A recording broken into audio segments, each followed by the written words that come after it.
Shalom to you and peace. Here's my friend Dave Edick, who's president of the San Diego World Affairs Council. And I Dave know wanted, David. Nice yeah, to Nice yeah, to nice to see you hear again. you. Yeah. yeah, okay, Happy to great, see you. great. And Philip Berry, of course, you know from the past. Um, so I want you, Emily, to feel comfortable speaking up and participating. Philip has to go to a medical appointment, as does coincidentally Dave. So we want to get underway now, but certainly want you to have time to speak and be involved and tell us your take on things and about you today. We are being recorded. Philip Berry, All welcome. right, what I'll do is I'll share my screen. That will begin the impetus of the presentation I'd like to make. And This is about branding, professional as well as personal, and the role and understanding of what a personal brand is and how important that is.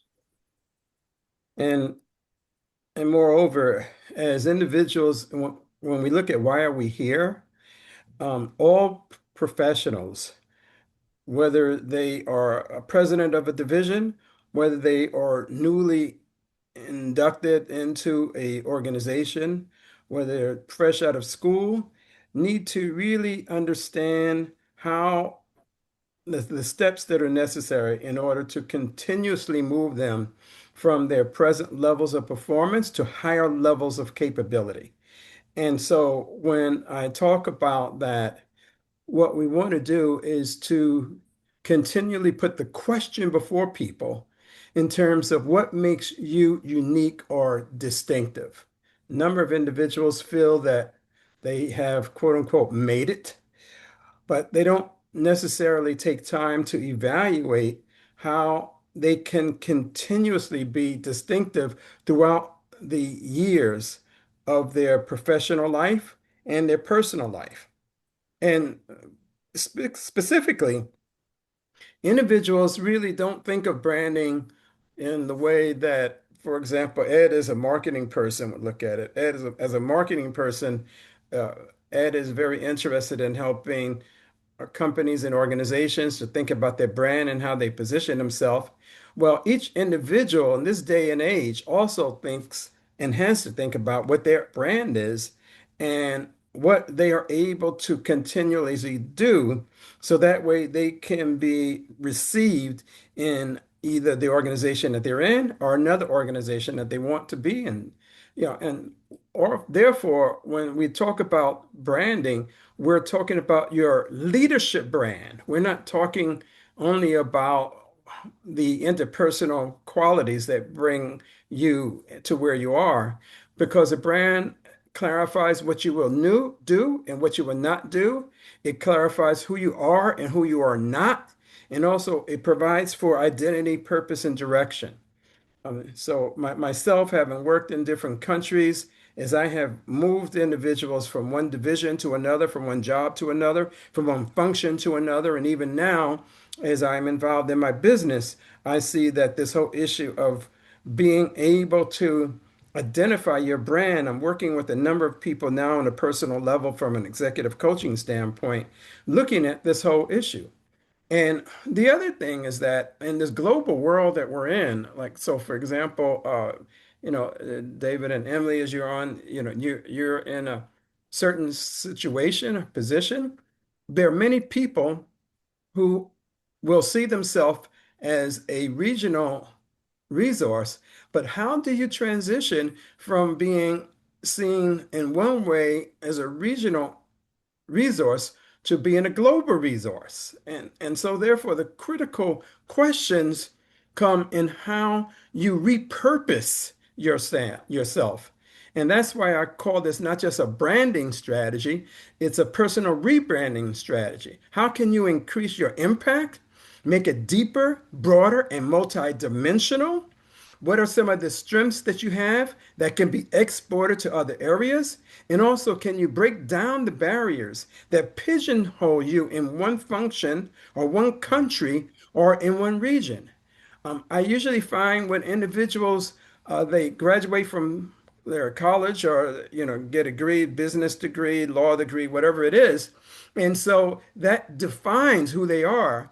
But how can you continually redefine so that way, as the world is changing, you are also changing and repurposing the contributions that you can make from one place to another? And that's why when I would move a person who say you're a resource in Chile, well, maybe what we want to do is to have you to be a resource in Mexico, or you could be from a place like Guatemala. And how can we repurpose you so that way you can move to a place like Romania where you could be a global resource? Or if you happen to be from Zimbabwe, how can you be a resource uh, in Senegal? How can you be a resource in Canada? So that those are the type of things. And then also, if you started out your career in, say, marketing, well, or how can you repurpose yourself so that way you are seen as a business person that has commercial and overall business instincts. So those are some of the things that I want to talk about. And so when we talk about personal rebranding cycle, the cycle there, it's an intentional process of reshaping how others perceive you and aligning the reputation that you have and the image and value with your current goals and aspirations, and looking at how you can be able to repackage that in a way that could be more acceptable wherever you might go. And that's why I want to talk about, well, what this is not magic. There are five critical stages that make that happen. And I want to talk about that and then talk about how AI and innovation can enhance each stage. There's a lot of talk about AI. Unfortunately, people see AI as a major impediment to where they want to go. What we want to do is to see this as a major part of your rebranding process. I actually started my career at IBM as a techie, and so now I am a global human resource person. And so, how I did that and what was done in order to make that happen, and how I still am able to keep my tech chops in play by being an expert in AI at the same time that I am doing other things, is what the question is. And so, the stages that I will go through, these five stages I'll talk about, is one, it starts with a self assessment. It moves to market relevance. Then it moves to differentiation and then execution and then storytelling.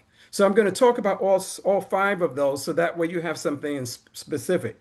And this is also part of my own branding model when I talk about having steps that will move you from one point to another. These five stages very specifically help individuals to look at that differently. So when we talk about self-assessment, individuals need to begin to not get so enamored with who they are that and what their strengths are that they aren't able to look at their strengths in a different way. How can you be head and shoulders over others in areas that you're going into? And how can you have a reflection, an honest reflection of what your strengths are and your values and your purpose? I do a number of leadership assessments that help individuals to look at their positive behaviors and also to look at what are the derailing behaviors that are keeping you from moving beyond the hurdles that are keeping you entrapped and also causing you not to be selected for other positions, for other companies that you will go into. That's why this self-assessment is so important. You don't want to just wait till you are in a job and then you get a nice international assignment. What you want to do is to use that and see how is that international assignment redefining who I am and how is it fortifying what I bring to the situation and what are some values that drive those decisions and how can you relook at those values that need to be in place because of a new position that you happen to be in. If you happen to be a person who is a communicator. For example, I worked with in a CEO of an organization who was known as a very good communicator. Well, he was a good communicator, but what was needed was a person who could also be a great listener, because with listening skills, that person was able to enhance themselves so that way they were seen as more empathetic to others who want to utilize him or her in a different way than they were being used before. Those are the ways that you begin to look at repurposing your values in a different way. If I'm a team leader, how can I also be a person who is a grower, a team grower, and also growing other individuals? What's the values that you bring in that situation? And so one needs to have that to in order to assist them. And that's why with an AI assessment, you can begin to extract the type of insights that help you to understand what your digital footprint is and what is the feedback, that hidden feedback that reveals other strengths that you may have or that you want to develop. That's where the process starts. And so you ask the question, fundamentally, do others see you the way you see yourself? I find many people, I'm working with an individual, great professional lawyer, and he has been extremely successful in his line of work. However, the law changes, your challenges change. And so, how this person can be seen that will help him so that he can be magnificent in other areas, not just in law. How can he be seen as a business person, not just as a lawyer? What are some strengths that he can bring that help him to be seen and repurposed in terms of how he is serving customers and clients? So rebranding essentially gives you a tremendous opportunity to highlight the new you. Many of us watch commercials all of the time, and having grown up myself in companies like a Procter and Gamble or Colgate Palmolive, where branding of products is extremely important. And every day, every year, not every 5 years, every year, companies come up with new ways to reposition their products to the consumer. Well, you as an individual, as a professional, need to reposition yourself not only to the people in your organization, but all of those who would be within a 360-degree distance from you, peers, superiors, and also customers, people inside your organization, outside your organization, in other areas. That's how you reposition yourself and highlight the new you. And then you want to be able to understand the market relevance of this. That's the second stage. And that is, the industry is shifting quite a bit. There are new trends that are coming about. There are evolving demands that are on companies who need to position themselves in a very different way. Companies don't do this in and of themselves. They are not organic entities. The organic aspect of those companies comes about because of people in the organization who are operating in a very different way and moving the company or organization in a very different way. How can you get yourself to understand better the needs of your customers? Because, in fact, earlier in the session, Ed and David, you were talking about a conference that you went to, and you noticed that there were a number of younger people there. Well, there are a number of generations that are coming into existence, and whether it's Gen Y, Gen Z, Gen X, all of those different generations have helped us to determine that there are distinct ways that people are looking at themselves, their needs, and the world that they happen to live in. And so, are we as professionals able to provide the insights that help us to understand that? And this is where we begin to use AI that can help us to benchmark those customer insights, where we can develop tools that identify what the gaps are in organization and use that opportunity of looking at gaps to highlight your professional expertise in a different way than you were positioning it as before. you also have more women and men, women and men who have different needs in the organization. And as you find more women growing in their professions, coming out of business schools, law schools, medical schools, well, and they're professionals. So they're not just individuals who want to see their life position in one particular way.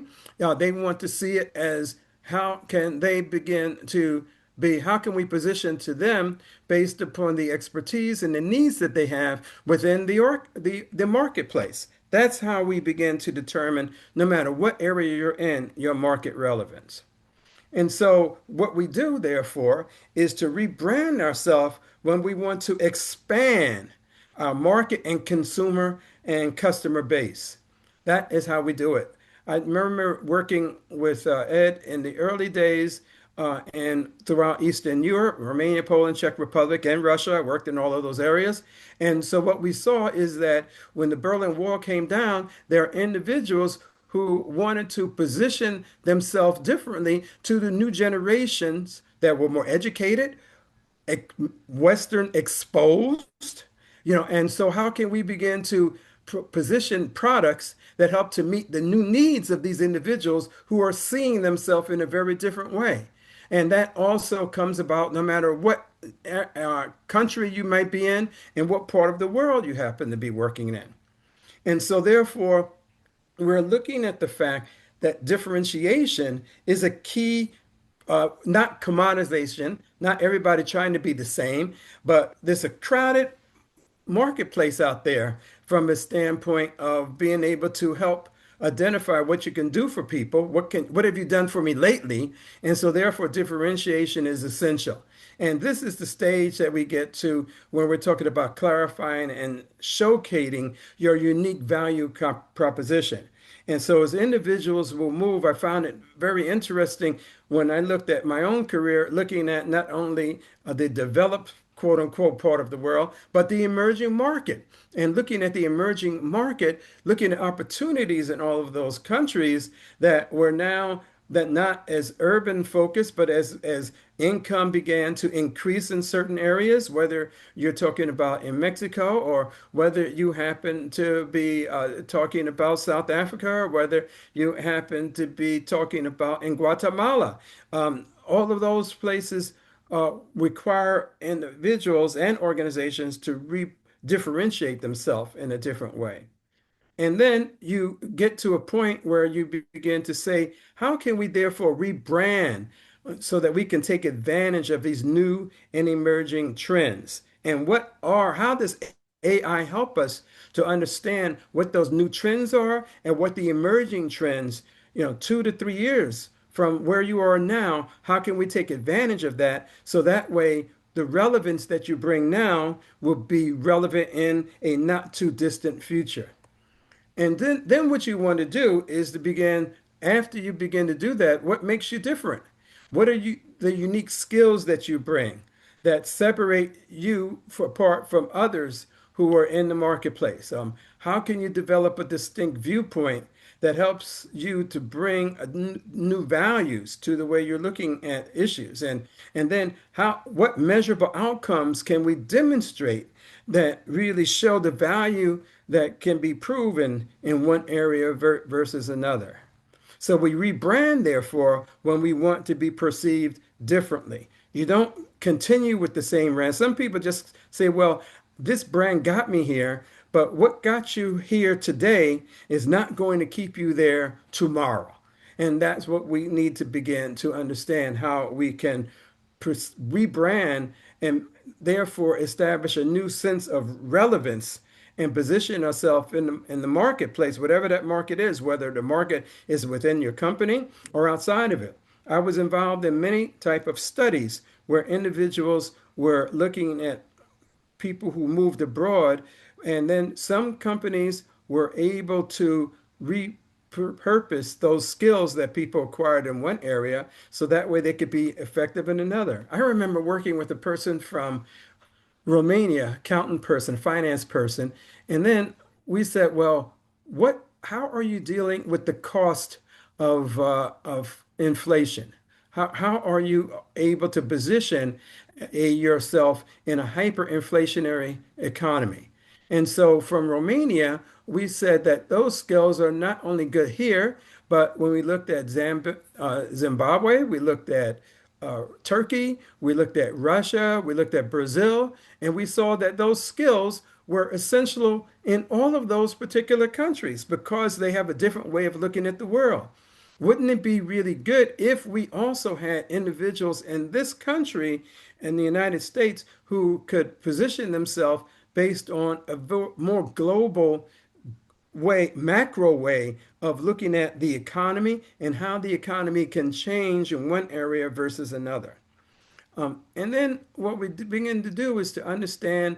I move to this last piece that has to do with how can you rebrand and identify what your superpower is.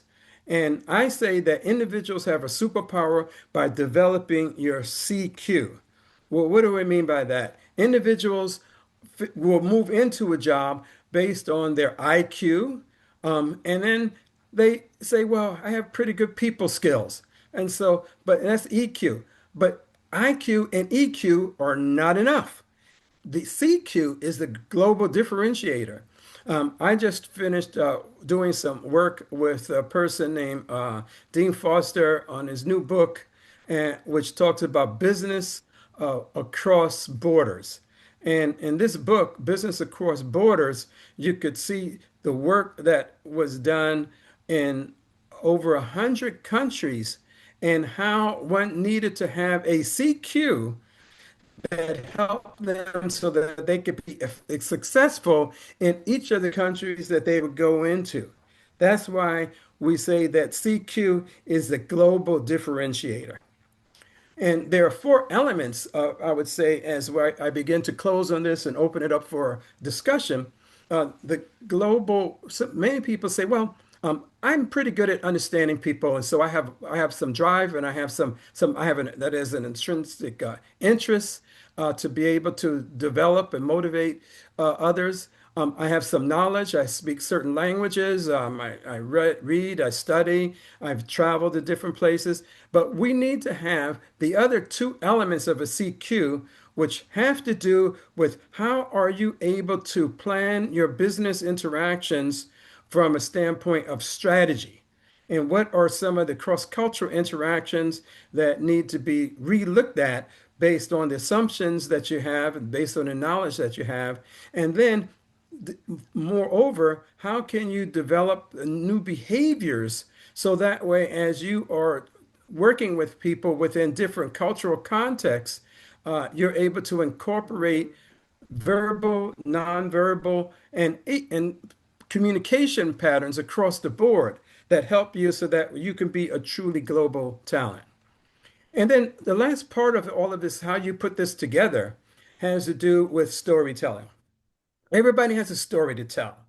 However, can you develop a story that is your brand, and can you communicate with impact? And what are the different ways that you are communicating, and how can you use AI to help you to support the compelling narratives that you want to develop, the visuals and the roadmaps, wherever it might be, and whether it might be on LinkedIn or whether you want to have it through Meta or anything, how can you develop using generative AI to assist you so that way the stories that you tell are a new story? You're turning the page on the story that people used to have of you, and they're not using that anymore. There's a whole new way that they have of looking at you.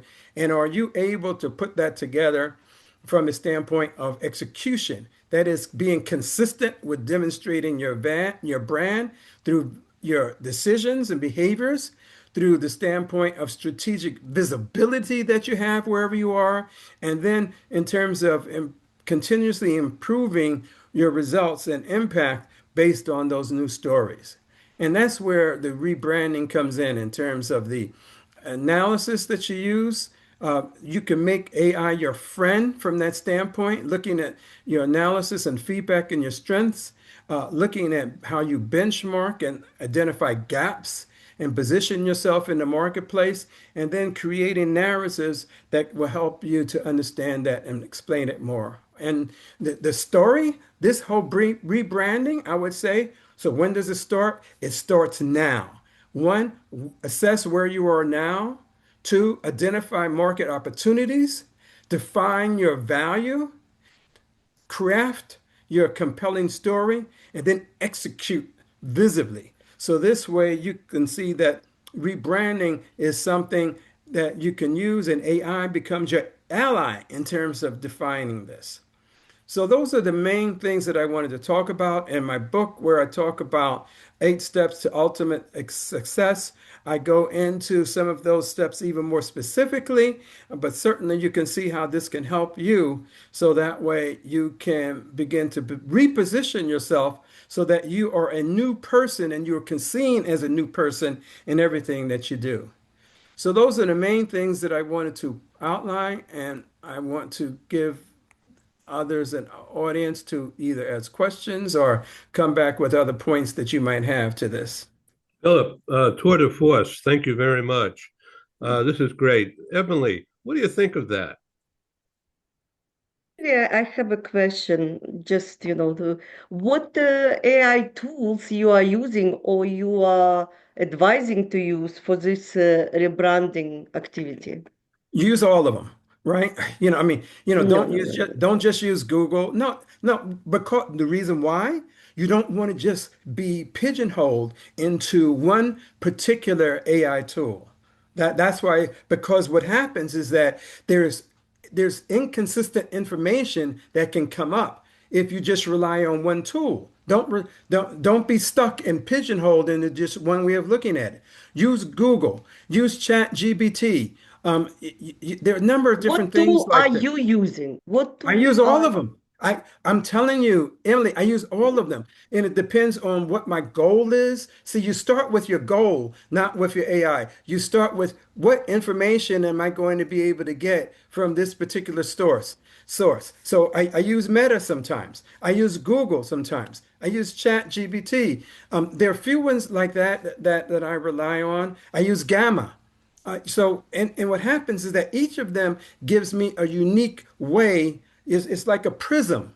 You have a unique way of looking at the world based on the data, on the information and insights that you get. I do not rely on just one particular tool in order to give me information. I cross-validate it with other tools that are out there. So I would say start with one and get two and be comfortable with what you're doing, and use Gemini also. Gemini is another piece, in addition to, so use them and don't be uncomfortable being utilizing them to look at the world that you're looking at in different point from a different point of view.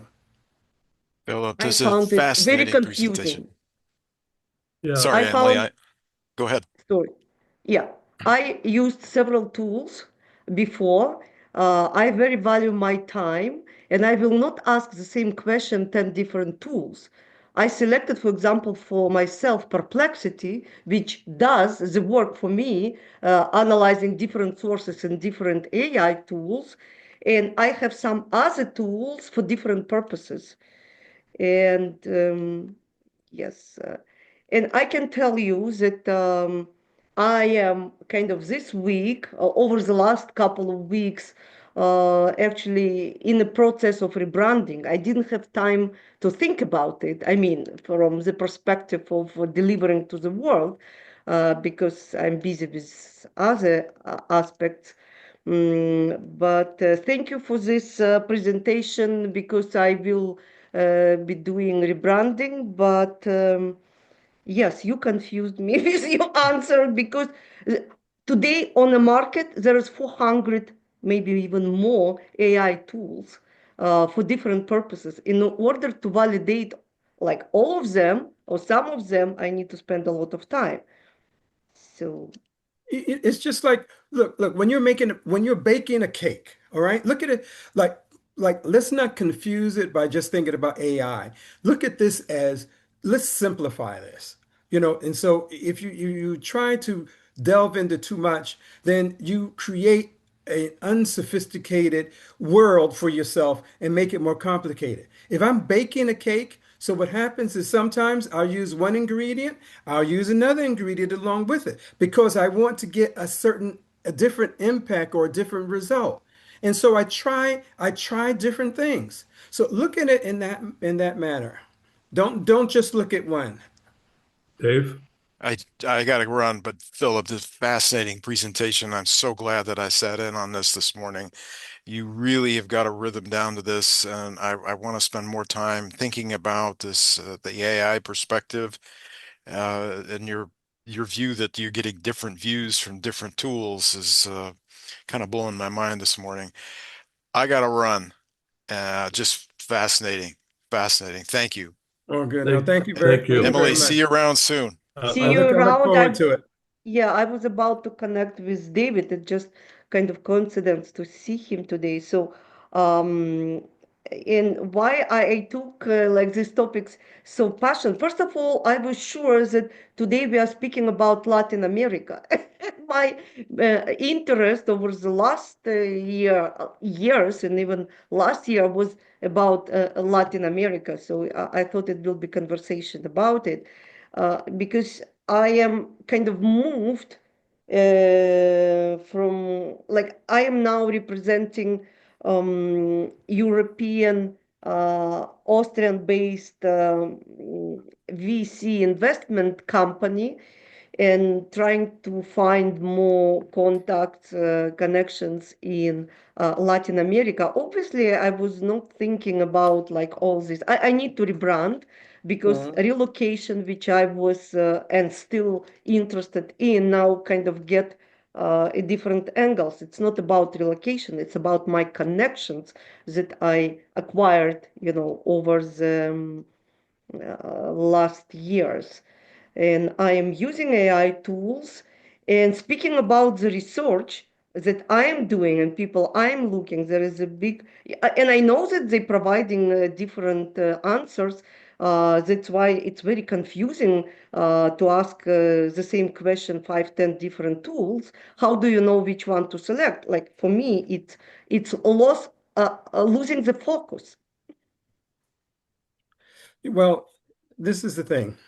If you're not getting, if you're baking in a cake I'm in not a baking. certain, I'm thinking about geopolitical things. I am looking for particular statistics. I am dealing with particular questions.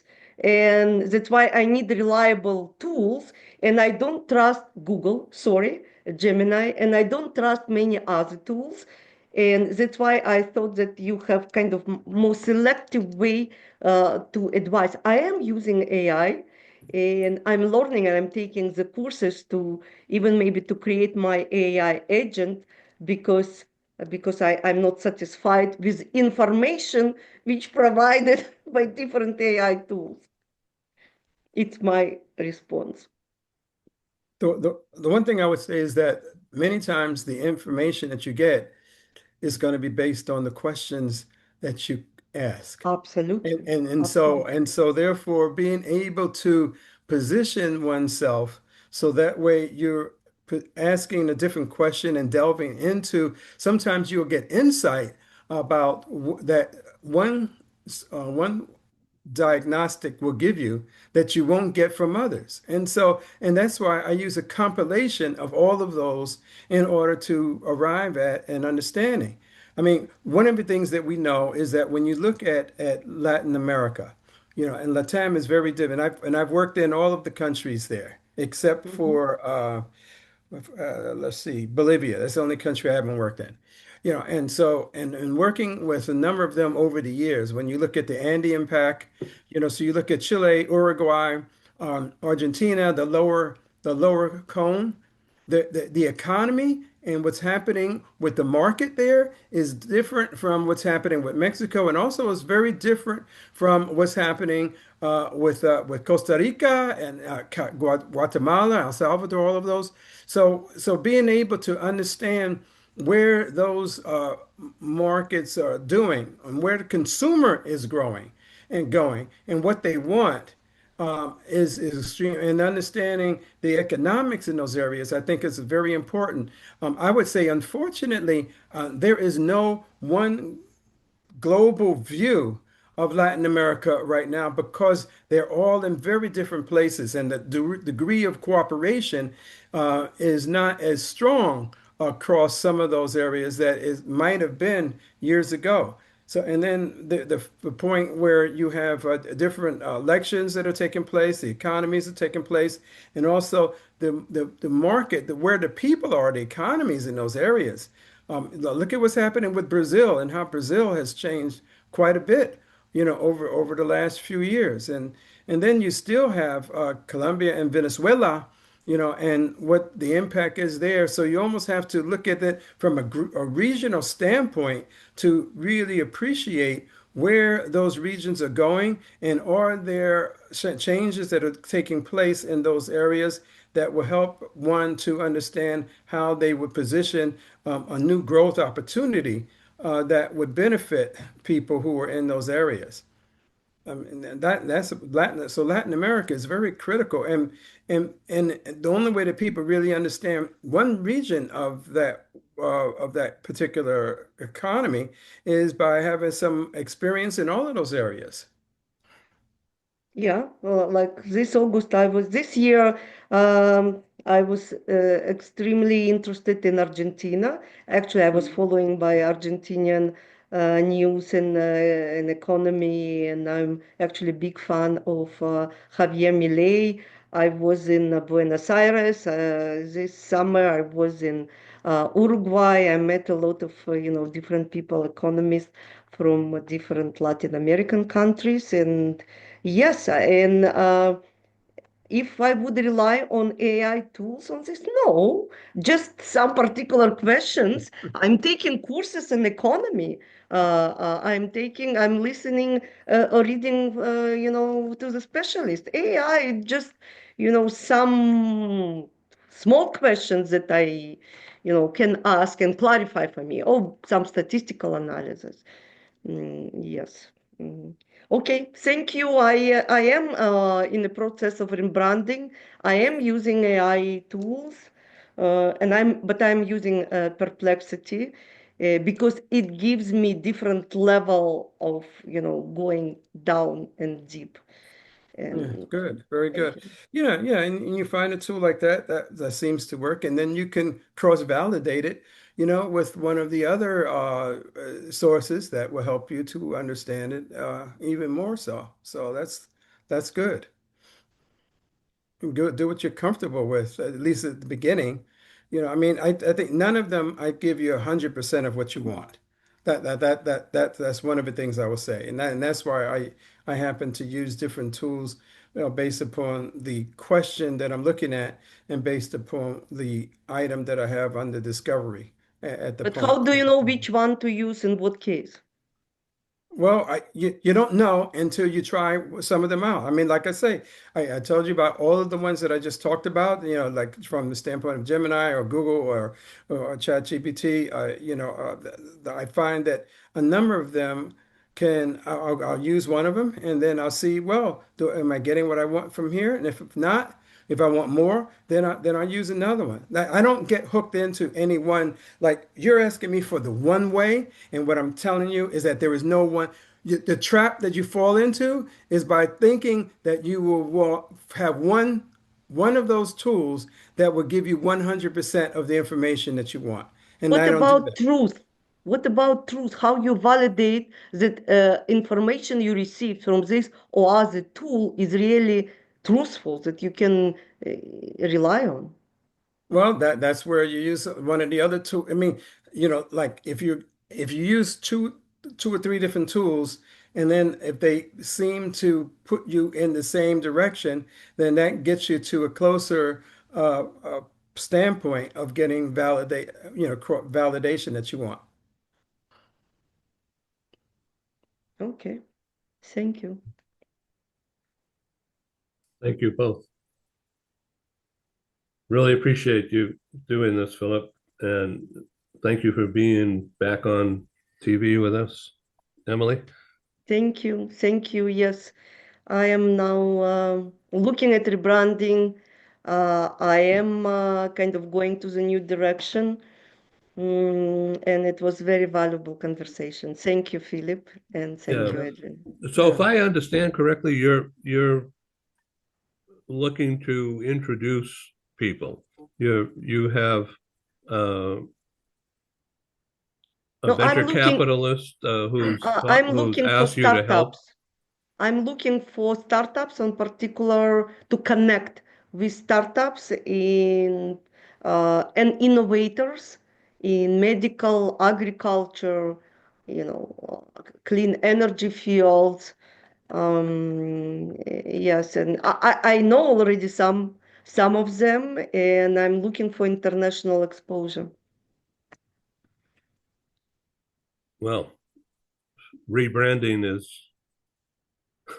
that's going to be necessary Thank you. And again, rebranding for what purposes? Um, to meet new people. to meet new people. Yeah, like Yeah. I did some, but just as a first exposure, and I will, kind of clean it along the way. But I've never worked for the big companies, which I think big bonus for me. I mean, I was working as contractor only. I bring different perspective and different, I believe, cultural understanding. I'm learning more from people and from professionals. I mean, self-education, it's a big deal which we should follow, all life. Well, I wish you well, and Thank you. let's stay in touch. Yeah. Thank Okay. you. Thank you Philip, very much, Emily. I know you got to run, so we'll be in touch. Okay. Thank you so much, everybody. Talk to you Thank you. soon. Thank you. Okay, Bye. this Bye-bye. is it. Signing off. Bye bye.